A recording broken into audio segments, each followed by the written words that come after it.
Hi, Heather. How did it go well? Good.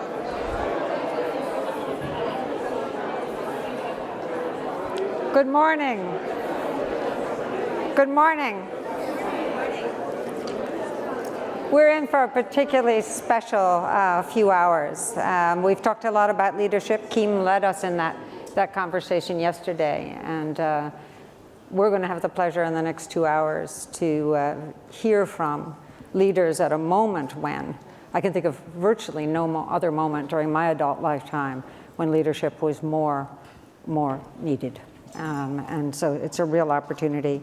I just wanted to take a minute, though, before we move on to the weighty topics, to just say thank you to a few folks. I want to give another thanks to Rita of the MasterCard Foundation and Bob of the MacArthur Foundation for last night's lovely dinner and wonderful conversation. So I did want to say thanks again to them.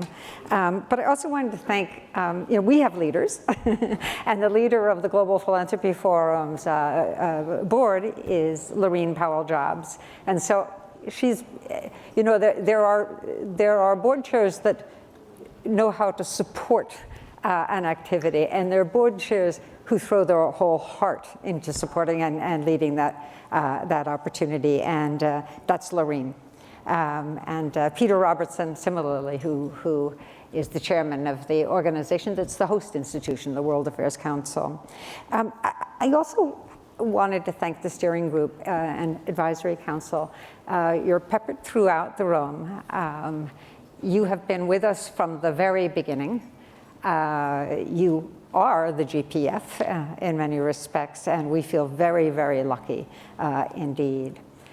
They and I am supported by a team that's pretty amazing, and you've gotten to know them. They move very quickly. You have to kind of grab them as they go by. But Susie Antunian, Sylvia Hassa,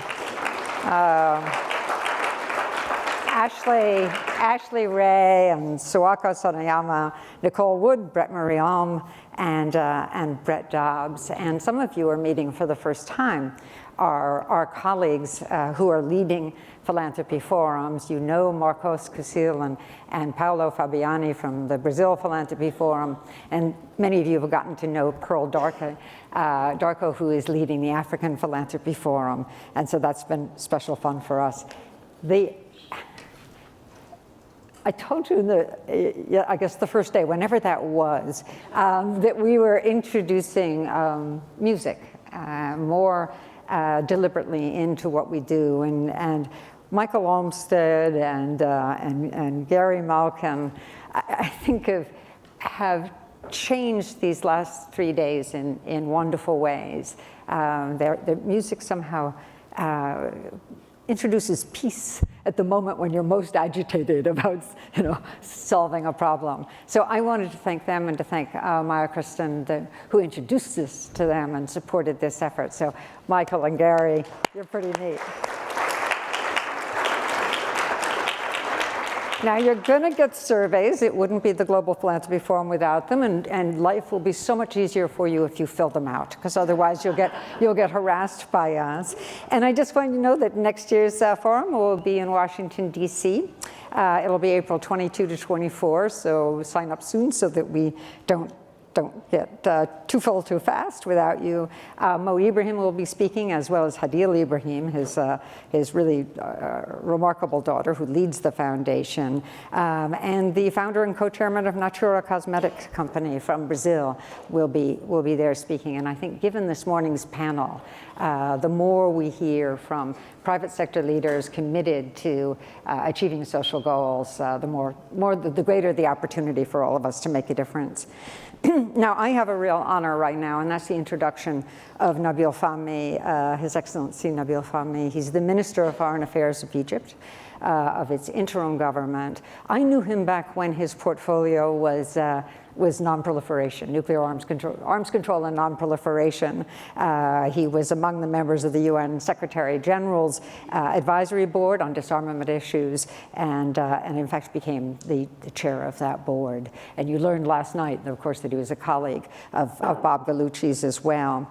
He was also ambassador to Japan. He was ambassador to the United States, so he has held the senior positions in diplomacy throughout his life. And after he left the world of diplomacy, he only got away with leaving it briefly, but after he left it, he joined the political party, the Constitution Party, that was headed or is headed by Mohammed al-Baradei. And you all know Mohammed al-Baradei as the leader of the International Atomic Energy Agency. In other words, the great implementer when it comes to nuclear nonproliferation.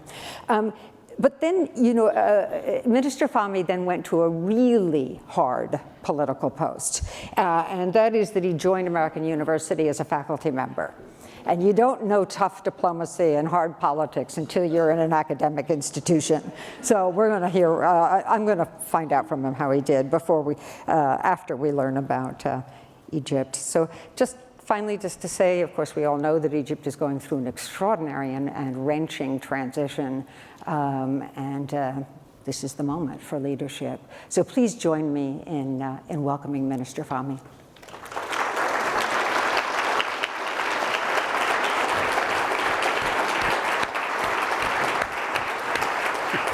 Thank you.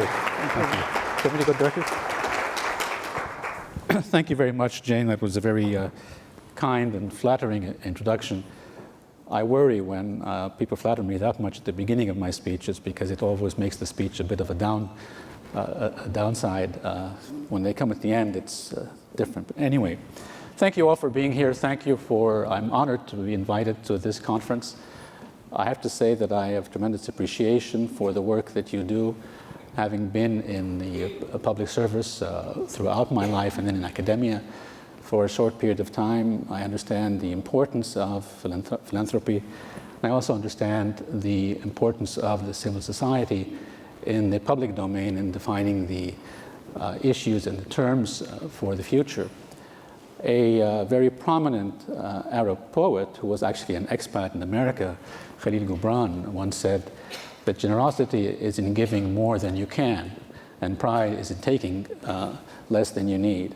And I think most of you in participating in this area are testimony to the importance of humanity and engaging in building a better future, not only for yourselves as successful people in your industries and in your professions, but also for those who may be more needy or less successful, but nevertheless are part of the international society that we're all part of. I'm happy to be here also. First of all, it's raining, and rain back in Egypt is a blessing. So I'm very happy that you could actually organize the weather as well to give us some water. And I'm happy to see Jane. I've frequently met with her when I came to San Francisco on previous occasions. But mostly, I'm really happy just to come here and talk to you about our own region, what we're trying to do back home in Egypt, and how it affects my portfolio specifically. I deal with foreign affairs, and that's my focus, and that's where I'm going to start. But I'll try also to talk a little bit about what's happening locally, because you cannot have a foreign policy that's disassociated from your domestic situation, even if your direct responsibility is more on foreign policy. Anyone who looks at the Middle East, and frankly, any of you who've listened to President Obama just today, even though he was in Asia when he made this statement, anyone knows the Middle East is in trouble. Everything is coming up in arms at the same time.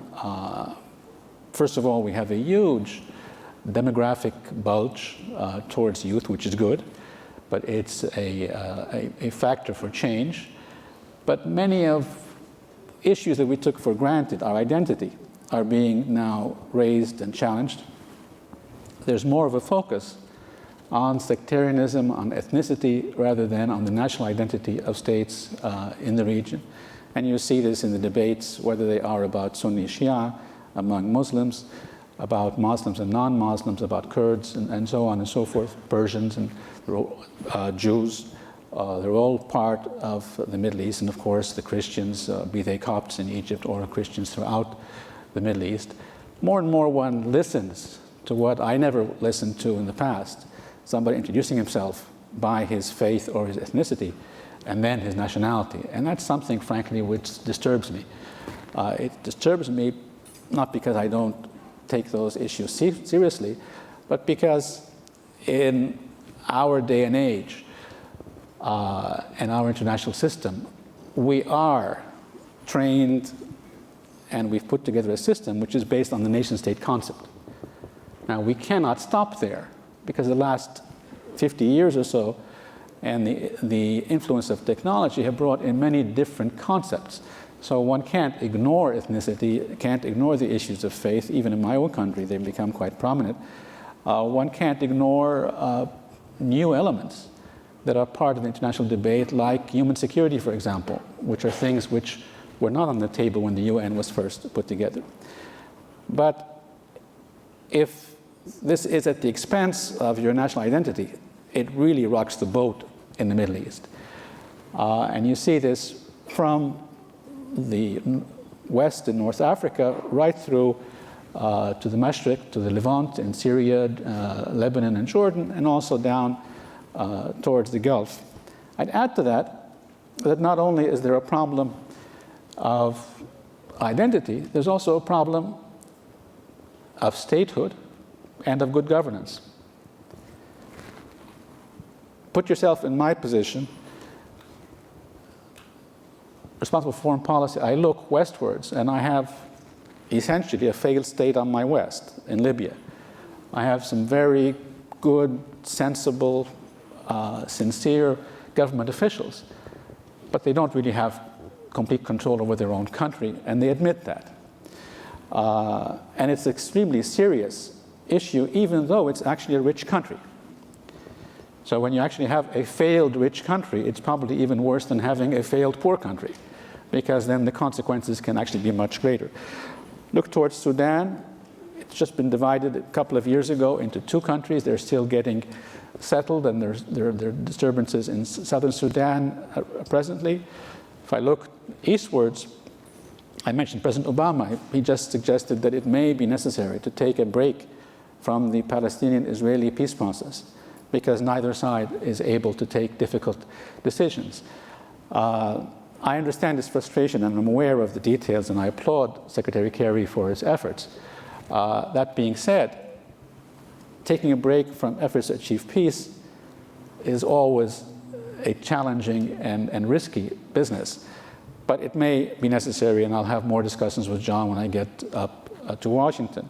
If you go further on eastwards, what's happening in Syria is raising major concerns, specifically about this issue of sectarianism and nationhood and so on and so forth. But I would add to that, in that area, but not only there, another challenge to the Middle East, not only sectarianism, but extremism and terrorism. And I use both of those terms because I mean extremism both in terms of ideological extremism and then extremism in terms of the use of violence, specifically against civilians. If we start being complacent about these things, about allowing people's minds to go towards extremes and intolerance, you will end up creating a very difficult situation, not only between the states of the region, but even in our own countries. And I would add a third element, or a fourth element at this point. I am seriously concerned about issues of proliferation of weapons of mass destruction in the Middle East.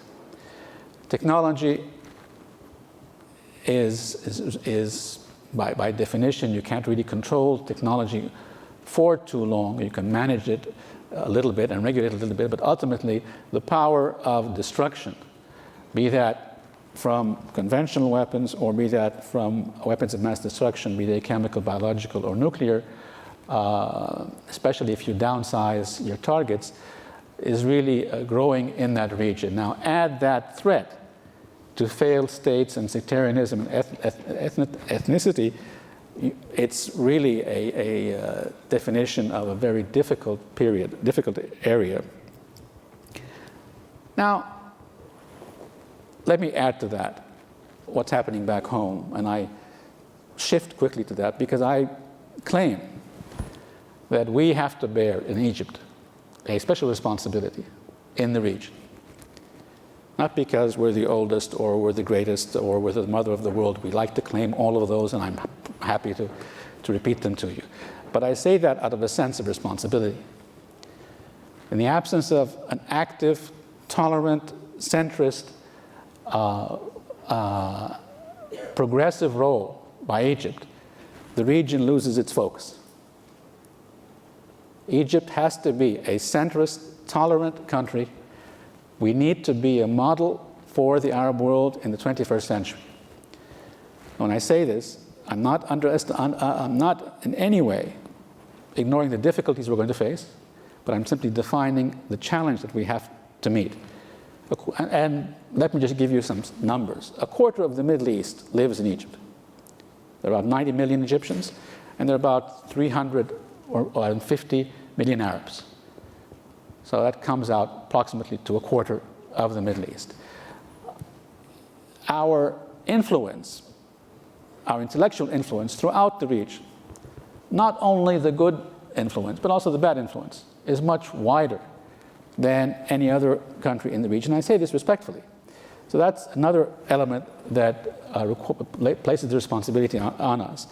And thirdly, we are the country that has the most deep-rooted, complex, and multidisciplinary system of government and different talents that allows us to be active on WTO issues in Geneva or in Bali recently, on issues of the Security Council in New York, on issues of Africa, in the Arab League, disarmament issues all at the same time, while most countries in the region tend to focus on one or two issues in particular. And then, of course, we have the Arab issue. We are the leaders of the Arab world. I just gave you the numbers figures. But if you look at in terms of our political weight, our military weight, the economic potential even, you will see that that's really where the influence lies. And therefore that comes with it a responsibility. Now, how can we exercise the responsibility with everything happening in Egypt? As I said, I will only be satisfied if we create a model state, model progressive Arab state for the 21st century that is proud of its Arab heritage, recognizes its African roots, but is part of the world. Part of the world by being proactive in developing the principles of international system, but also in respecting those principles. At the end of the day, we will agree with some of them, we will disagree with others, but we're part of the world and we cannot ignore them. Now, just my background is in physics and math, so I tend to sort of fall on numbers, but they're also easy to use as analogies. From 1952, when we became a republic, when the king left, to 2011, we had 4 presidents. From 2011 till June 1, or let's be cautious, June 15 this year, we will have had 4 presidents. We will have had 2 revolutions in 3.5 years. The last one before that was 50 years, 60 years before that. 56% of the Egyptian population is 25 years and younger. 60% is below the age of 30. And because of technology, there's a free flow of information in and out, and any government official who claims otherwise doesn't know what in the world he's talking about, because believe me, information is available. We don't try to prohibit it, but even if we did, we couldn't stop it. People see the information, they think about it, they want to have choices. We had 2 revolutions for the same reasons. One, the youth bulge. Youth want change, that's positive. That's the first thing. The second thing is the information exchange, choices. I used to compare myself with my neighbors. My son compares himself with Italians, Chinese. He was working and investing in Egypt. 10 days later, he came and gave me the keys to his company and said, I'm going to live abroad. So what do you mean? I said, yeah, I got a job on the internet last week. He's not competing with his peers back home. He's competing internationally. And that's what the population is doing. And thirdly, we had bad governance. If it was good governance, the first two elements would be positive elements rather than negative elements. Those who went out in 2011 and 2013 went out for exactly the same reason. Different presidents, different parties, but the same reason. They wanted to be part of defining Egypt's future. They didn't see that in 2011 with former President Mubarak and the National Democratic Party, the Watani Party, excuse me, and they didn't see that with former President Morsi, with the Muslim Brotherhood as the ideological foundation for where he was going. In both cases, they felt they were being left out. Ironically, both presidents didn't hear them, and they went out on the street again. All that being said, I won't get into the debate about the semantics. These are people that are awake. They want to participate in the future. They hold people like me accountable in the short term and publicly, very, very quickly. I'm getting used to being a diplomat in the media. For my 35 years in foreign ministry, I chose when to speak to the press. Now they choose when to speak to me, and we have to balance that out. I'm told to stop, so I will stop in 30 seconds. The next Egyptian president will have a series of very important challenges before him. To respond to these people that are now awake, but have not yet decided what their political system will be, except that it has to allow them participation, and it has to be inclusive. For the last year or so, we've been trying to define, okay, what is the basis for the future? And the first thing we did was write up a constitution, and that was accepted by a referendum. If you compare that constitution to anybody else's constitution, you will see that on civil liberties, and this is the point that I want to make really, on civil liberties, it is extremely progressive, especially for a country living in a conservative area like the Middle East. One can argue about some of the other things, but on civil liberties, it's extremely progressive. So the next president will have to respond to this expectation that the people want to be part of the process. Secondly, he's going to have to deal with a very tough economic challenge. We need to create about 800,000 new jobs every year. We cannot do that without a growth rate of 9 to 10% annually for the next 10 years. And we cannot do that without securing the country, because a lot of our economy is based on tourism and on investment. So security is going to be of paramount importance. You can't deal with the security issue without dealing with the politics. You can't deal with the politics without dealing with the security issue, because one thing, and I will close and then give Jane a chance to sort of challenge me on everything I've said. The basic problem we had last year, I did not vote for the last president, for former President Morsi. In fact, I didn't vote for either of the candidates.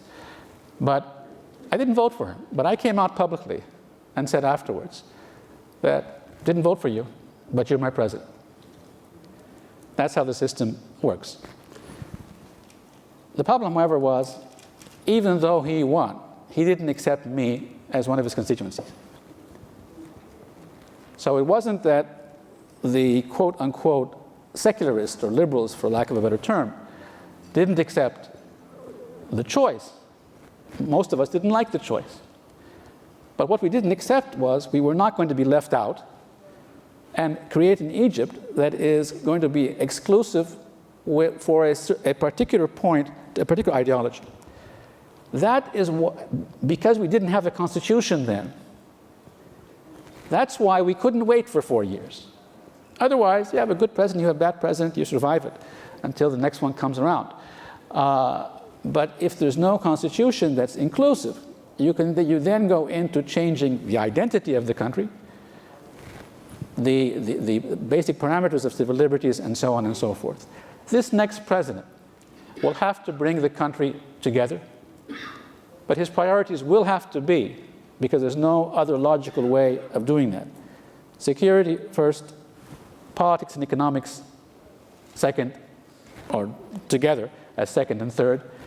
And to do that, he will not only have to be active in fixing our domestic situation, but I can't promote tourism if I can't link European and Western tourists to Egypt and then to Jordan. I can't create Egypt as a regional hub for investment for Japanese investors if they don't feel that they can export their products throughout North Africa and East Africa and into the Arab world because there's instability. So we will also have a proactive foreign policy. We don't have a choice. We import most of our foodstuffs, the majority of our foodstuffs. We import energy. Our water comes from beyond our borders, and our military equipment, most of it comes from beyond our borders as well. So we are a country that its destiny is to have a foreign policy and relations with all of the players around the world. I know what you're going to ask me about. I'm going to sit down and give you a chance to say, why didn't you mention this? And I'll explain to you why, but on your initiative rather than on mine. Thank you very much.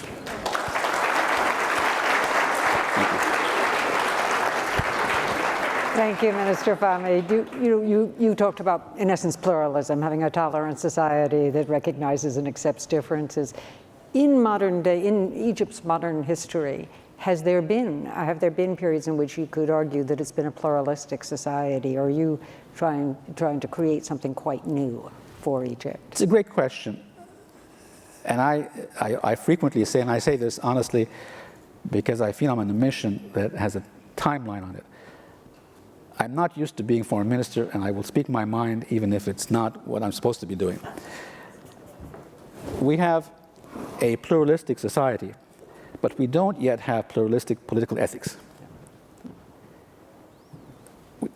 That has been eroded slowly from 52 onwards, and it reached the extreme last year. We used to have that in the 20s and 30s, but do we have it now? No. And Egyptians have no problem agreeing with each other. Their problem is disagreeing with each other. And that's the point I was making a minute ago. I was not going to vote for an Islamist candidate for president in the first election because I still wasn't knowledgeable enough, frankly, on their political thinking and wasn't comfortable with it. But I accepted the president. He did not accept me. And the difference is you can win a majority. You gain power and responsibility. You gain the power to exclude others. Mm-hmm. This new government has to do the same thing once the president and the parliament is elected. When you looked at Tunisia, this may be sui generis, but I'm wondering about lessons learned. There's a situation in which they followed a highly inclusive process in developing the constitution. And it was a constitution that did allow for the peaceful rotation of power. But interestingly, it also gave equity between men and women, and also gave you the right to believe or not believe. Right? You had a choice between in your personal spiritual life. Is that a process and an outcome you imagine for Egypt? That's exactly why I mentioned the issues of civil liberties in the new constitution. I'm very proud of them. They enshrine the right to believe in anything you want to believe in, any faith whatsoever. They specifically say women are equal. I mean, on civil liberties, this is not a constitution that will be challenged in any Western debate.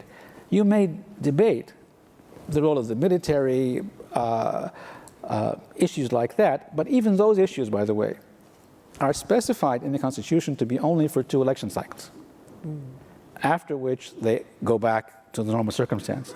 And they're done like that to take into account what happened over the last 3 years and to ensure some stability. But look at this new Constitution, and the point you're making is important. There's a misperception abroad, and we make the mistake frequently in the way we talk about this. We have members of political Islam participating in politics today in Egypt. The Salafis, the Noor Party, others are all participating. The party that is not participating is the Muslim Brotherhood, or the Muslim Brotherhood movement is not participating. So don't assume that political Islam does not have a role in Egypt's future. It does. But those who want to participate have to accept others as Egyptians, and they have to pursue their goals. I mean, they have to accept others, and they have to put their nationality ahead of their ideology. Thirdly, they have to pursue their goals peacefully. I'll share with you a quick story. When the year before last, when I was not in government, very frequently Western guests used to come in. I was not a revolutionary. I don't claim to be one. I wanted change, but my generation didn't revolt. I was a bureaucrat. But anyway, I was supportive of the changes, and my Western colleagues who I'd met in diplomacy came to Cairo and said, "You secularists, all you do is talk and write articles. What do you want me to do, throw bombs? You're peaceful if, when you're in trouble, you do not use force. It's not you're going to use violence going to the bakery. It's what do you do when you're in trouble? We were in trouble last year. We wrote articles. We gave interviews. We tried, not very successfully, we tried to establish engaging political parties. That's the criteria for, is this a peaceful movement or not? And as I'm saying again, put your nationality before your ideology. Basically accept the Constitution, which is inclusive for everyone, which defines you can do whatever you want. My faith may not allow me to accept that, but my nationality does. There's a big difference here. And finally, when you're in trouble, violence is not an option. So the Muslim Brotherhood right now is not participating because it's not allowed to participate. There have been many arrested, assets frozen. It's not so much by choice. So tell us, to us that feels like a true failure in democracy, a true failure in political process, when a president has to get ousted, where his supporters are actually criminalized, they're arrested, they're detained, and they don't even have access to their resources. Is your argument a security argument? Is that the rationale for eliminating a president and and pushing aside a political movement? There's a lot of questions there, but let me try to answer them quickly. First of all, the president was not pushed aside because of security. It was because of identity, trying to take away my identity. Islamists are part of Egypt. They are not Egypt. Secularists are part of Egypt. They are not Egypt. Egypt includes both. Any party, any movement that wants to exclude the other is not Egypt. Cannot have Egypt. That's why we couldn't wait for 4 years. That's my first point. My second point is, actually, the Muslim Brotherhood is excluded by choice. Say more. Definitely. For 5 months, they were not considered to be a terrorist organization. For 5 months, we tried to get them, even as a movement, to come and participate in the political process, to declare nonviolence. All we saw was more violence, an insistence that, no, what we did was right, we need to go back to where we were, and we continue. Furthermore, even declaring the Brotherhood as a terrorist organization, which, by the way, not sure how many foreigners there are here beyond Americans. What's ITA? Rather, Meinhof in Germany, the Red Army in Italy. When you were attacked on 9/11, you determined that Al-Qaeda was an organization. I'm not questioning any of those, by the way. I'm just mentioning that every civilized country in the world, when faced with terrorism, takes extraordinary actions to deal with that That's issue. why I was asking about the security. But let me add to that. these same individuals who were in the past members of the Brotherhood, or of their political party, which until today is still legitimate, by the way. The movement was prohibited, not the party, up until now.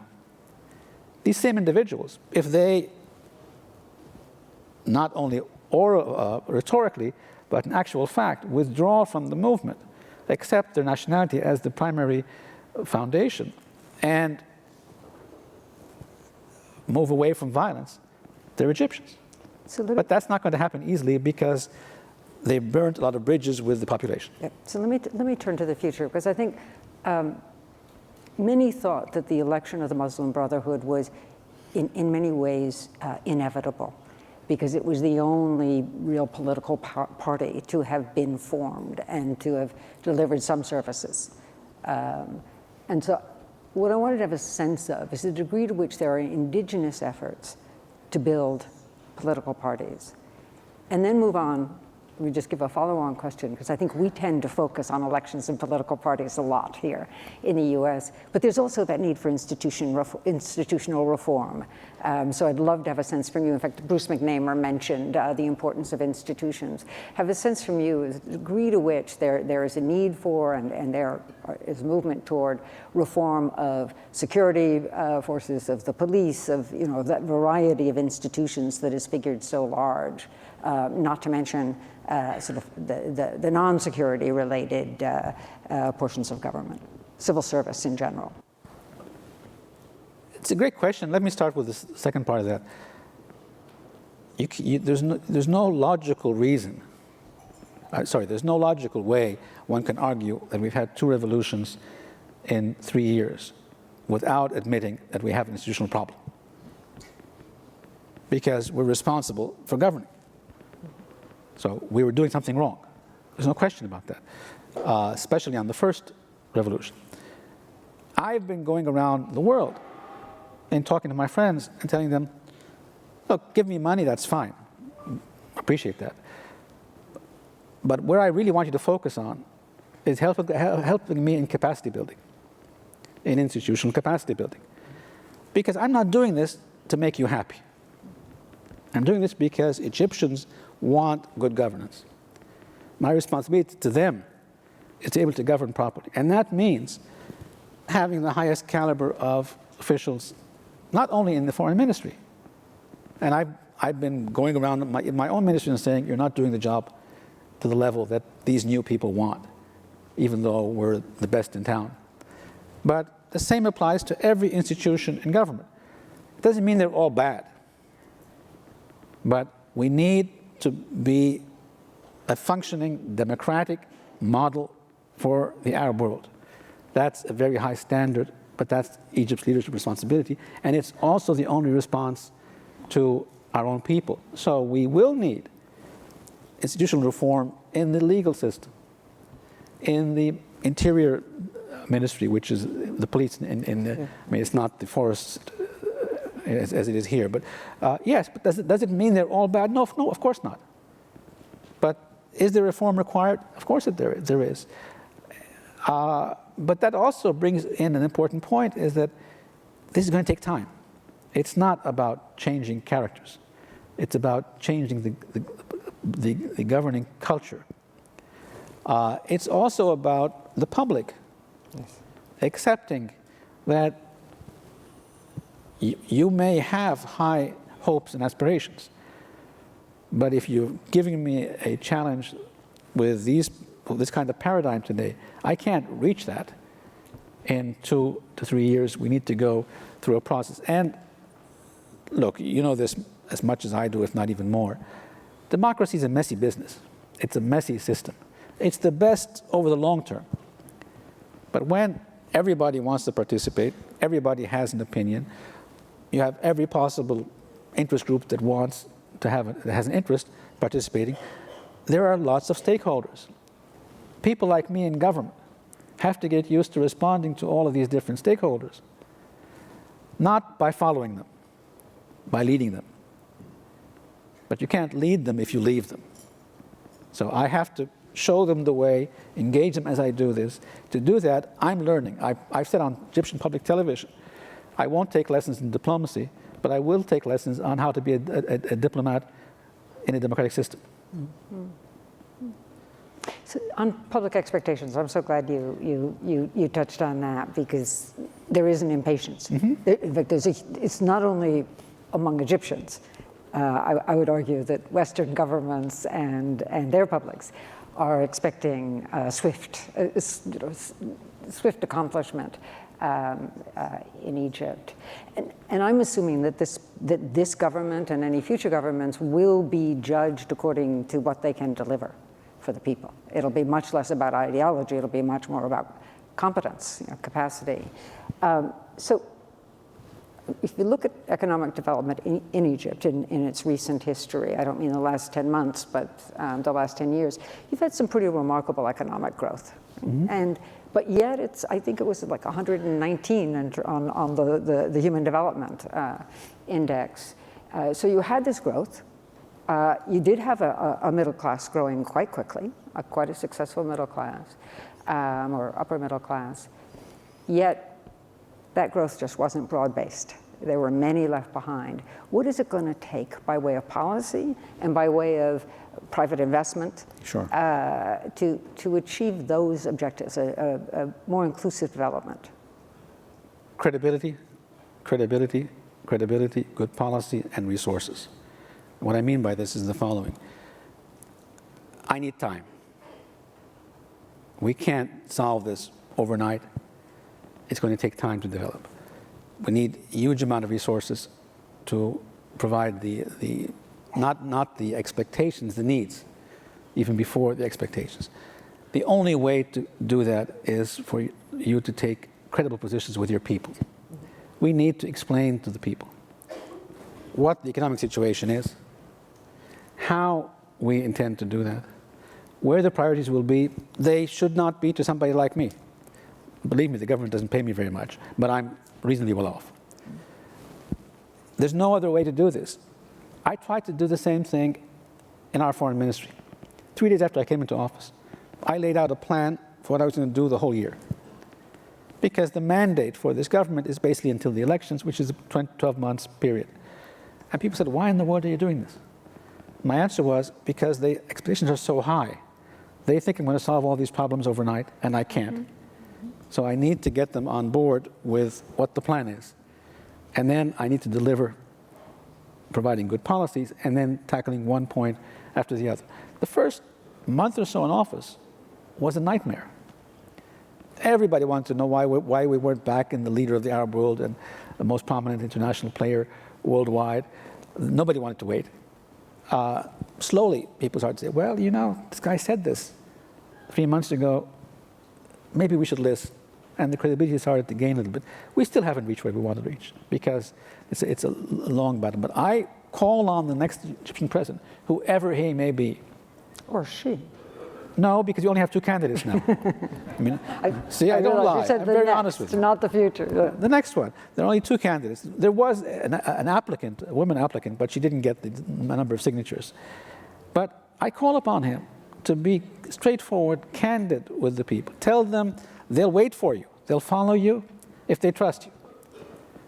Hot air won't get you very far. It may get you through 100 days, but it won't get you very far.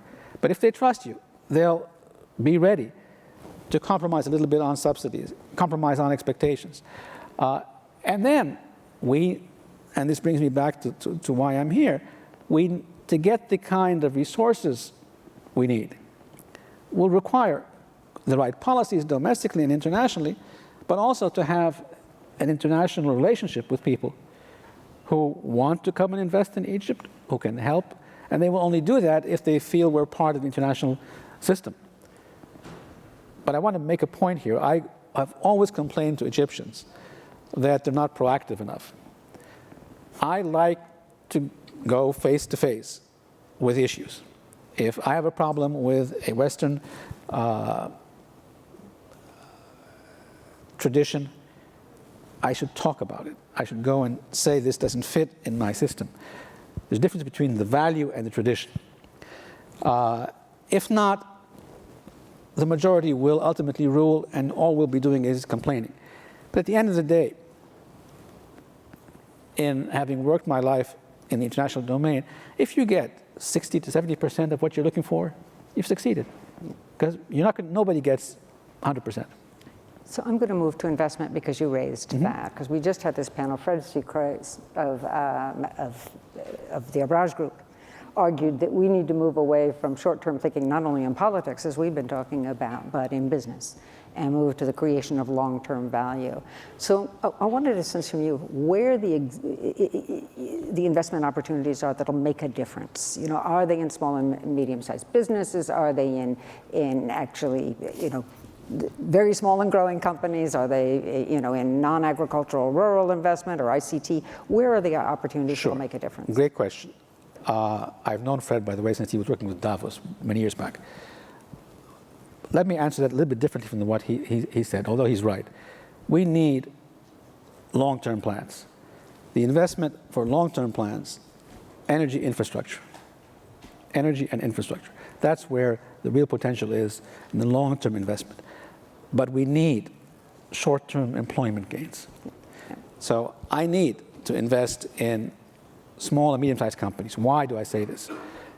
Egyptian banks don't loan small and medium-sized companies. There's no collateral.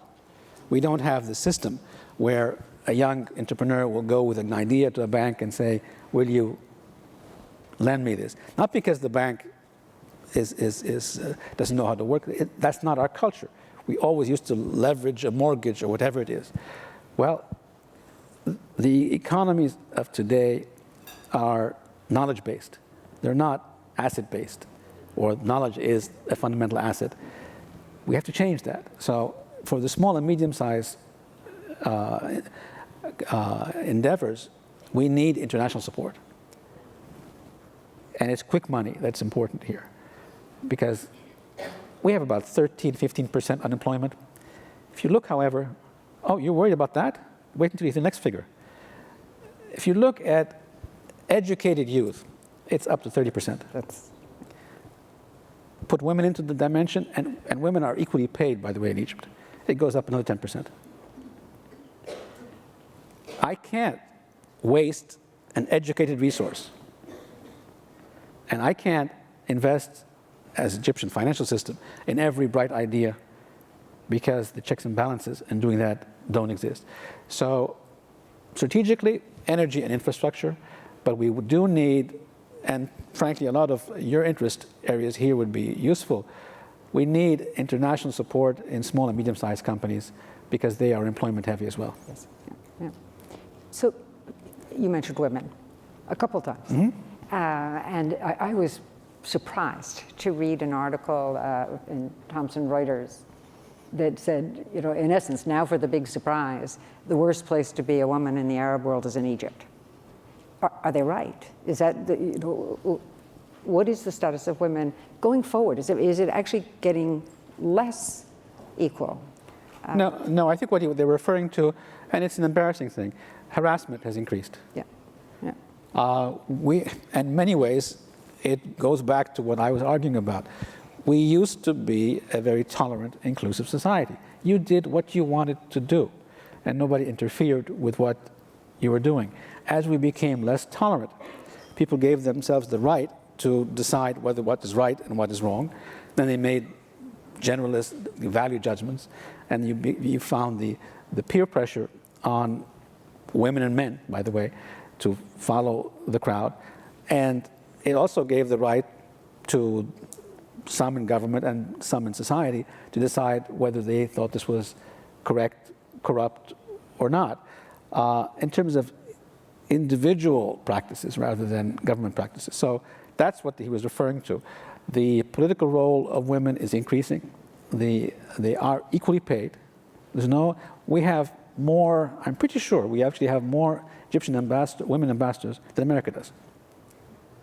We have 13 to 15% of our diplomatic service as women, and 15% are ambassadors. But in elected office, they're weak, because culturally they can't get the votes in different areas, and therefore we have a special provision that allows the president to appoint 5 I think it's 5 now, positions where he normally gives to women and Christians, because they also have a problem in elected office. And secondly, in private equity, they still are weak. This has increased. But I'm pretty sure that what was meant by that was the harassment issue, which is part of the breakdown of law and order generally in Egypt, and also the issue of intolerance.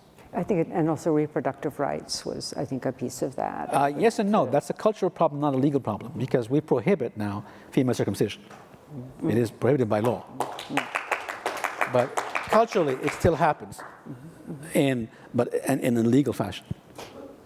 So let's turn just very quickly to the role of philanthropy. There are not that many large, global foundations that are active in Egypt.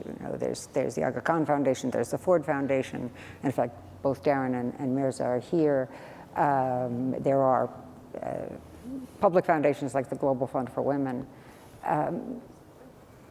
Under your law, and this has been the case for a long time, grants from outside need to go through the government and be government approved. And I don't know whether that's having an effect of depressing giving or not.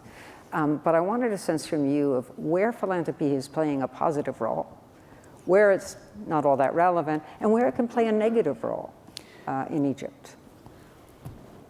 Let me first put the onus on the Egyptians. Egyptian recipients need to be more transparent in their books, and the Egyptian government, consequently, has to feel more confident that they're getting all the information. That's the obstacle, really. It's not that we prohibit philanthropy from abroad. It's that you see NGOs in Egypt with huge bank accounts and very few programs. And nobody explains how these bank accounts have emerged as such. Because of that, the government has been hypersensitive to civil society generally, and while in most cases it's come out on the right side of the discussion, in some cases it's been particularly tough on organizations. But if there was greater transparency, the government is definitely supportive of philanthropy. Philanthropy so far has been mostly in the social area. I'd love for it to be more and more in education, because that is the core of capacity building. I mean,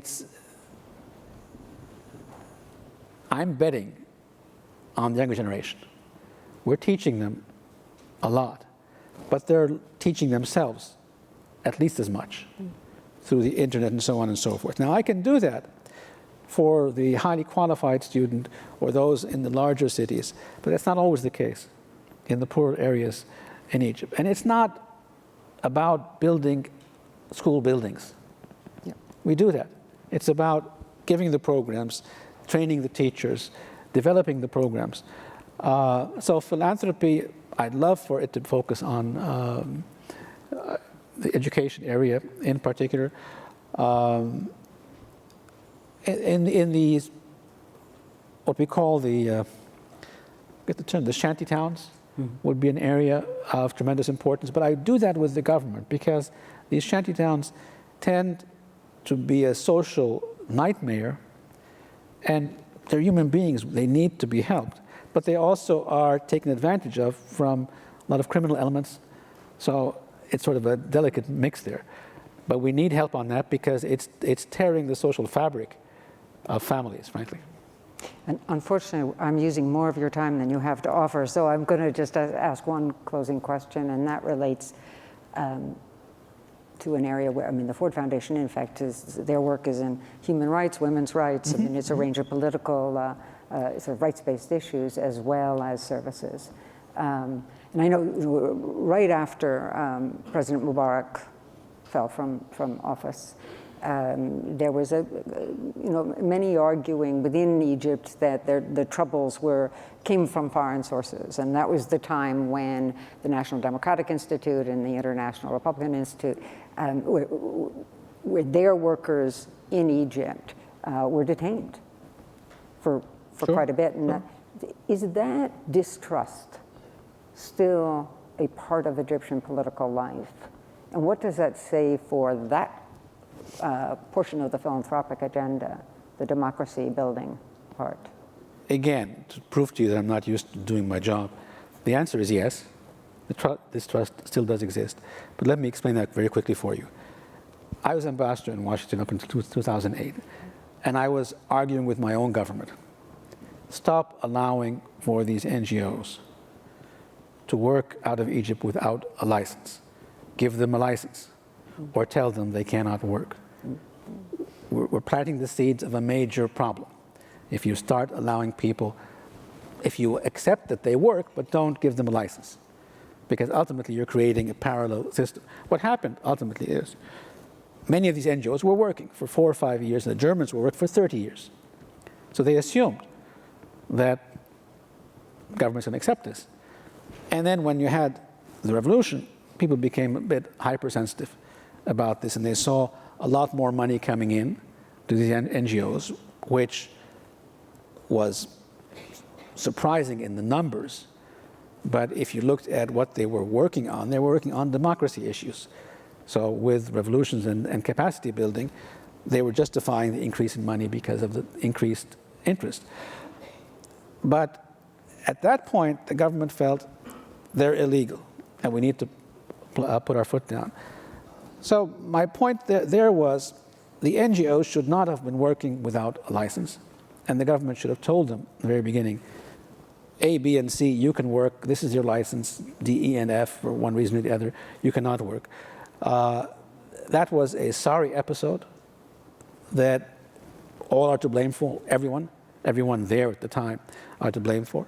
As we develop our more democratic system, as we mature into a full democracy, we will have to become, in practice, not only in law, in practice, much more tolerant to international civil society. Local civil society are fine, international civil society. But we should be much more rigorous in that you want to work here, it has to be transparent. I don't believe in being complacent in ignoring the law and then deciding to apply it when you want. And I don't believe that whether it's a French NGO or an American NGO, that they can work in my country without a license. I'm going to ask Gro Brundtland to come up and join us, because she's already mic'd, and see if she has one question of you, Gro. And then we're going to move to a conversation just between me and Gro. Sure, so, thank you. Gro, would you like to come on up and join us?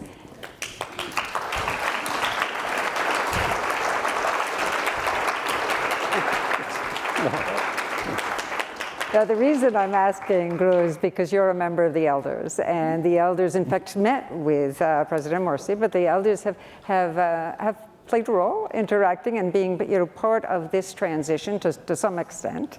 And I just wondered if you had any questions for the minister. I'm sorry to pop this on you with no warning, but you're used to me. You know, you were in the middle of of the discussion about some of those issues that we were concerned about. Mm-hmm. When we met with President Morsi back during his time, the questions that you have been asking now. And you have explained, about license, about changing the system because of suspicion and because of new money getting in. These are the questions, these are the answers that we got. But people are still concerned. And of course, when, as you said, for 30 years, people have been working in a harmonious manner in your country, and then they feel clampdown is coming upon them and stopping them from doing their work. It's not surprising, although you can give, a kind of formal legal explanation. So I think it would be good if these issues were better sorted out and understood on both, on the international NGOs and with the Egyptian government. I'm sure you agree with that, because it still is a difficult issue. I don't disagree with you at all. Kofi Annan has raised it with me, but Lucile has talked to me about it. As I said in the beginning, I, in the past, was telling my own government, you should apply the law, because this is going to break out at the wrong time. Now, the real key is, once we get the institutions of government completely in place, is transparency. Yes. If the work is open, we need to be much more progressive in taking advantage of the generosity of international civil society. At the same time, it has to be transparent and clear. Our first problem with civil society, by the way, goes back to the 80s, late 80s, and it was about money coming into Islamist movements. Yeah, well. Exactly the same issue, huge amounts of money, where are these programs going? Yeah. And we didn't solve it by forcing transparency. We solved it by stopping the money, and it disappeared for a while, and it came in different ways. And then it came back again with a different group at a different reason, in a different context. Takes me back to the first point I was making. Had we put together good governance, we wouldn't have had two revolutions. But I also argue, international civil society has to be ambitious, idealistic, but also respectful to and realistic of what can be done at which point in time. If things aren't possible now, be careful, because if you start violating the law, governments correctly have the right to apply the law. But engage them. I want them to work with me to make me a better Egypt. I'm not going to be Norway or Sweden, but work with me, and let's do this. And so you get to keep your mic so you can ask her a question later. So, okay. So first, please join me in thanking Minister Fahmy. Thank you very much. Thank you, Jane. Keep your mic if you have a question of girls. Thank you.